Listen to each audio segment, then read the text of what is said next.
close to the villa.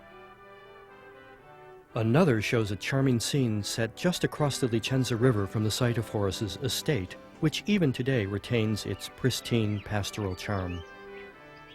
Well, in the 18th century, a visit to the valley of the Licenza was reserved for a few adventuresome and well-to-do souls.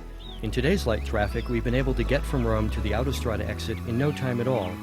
As we get into the valley, we'll make a few stops to look at the evidence that persuades us that the Roman villa found here really was Horace's.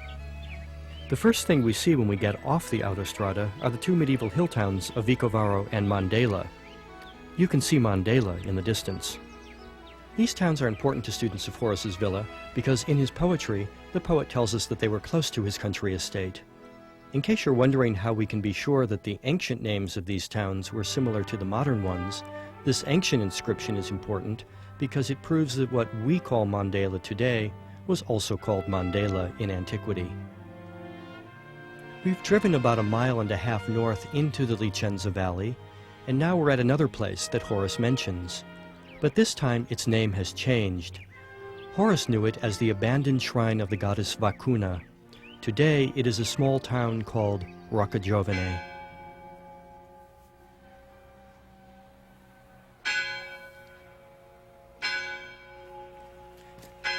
Well, here we are in Roccagiovane at the castle of the Orsini, and we're here to try to find, here it is, this famous inscription which Lucas Holstenius, the Vatican librarian in the 17th century, used to identify the Roman villa near here as the villa of the poet Horace.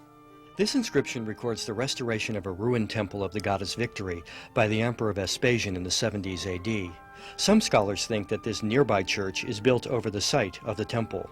The Roman goddess Victory was the equivalent of the native Sabine goddess Vacuna, and Horace tells us that his estate was near a temple of Vacuna, which in his day, a century before Vespasian, was in ruins.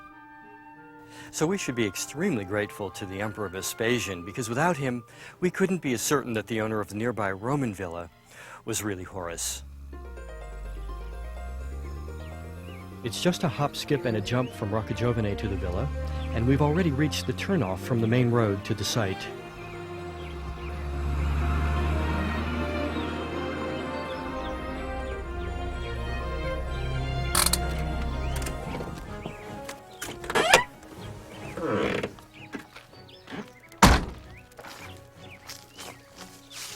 Well, as you can see, we're here at the entrance to the villa, and I think we should go in and take a look around.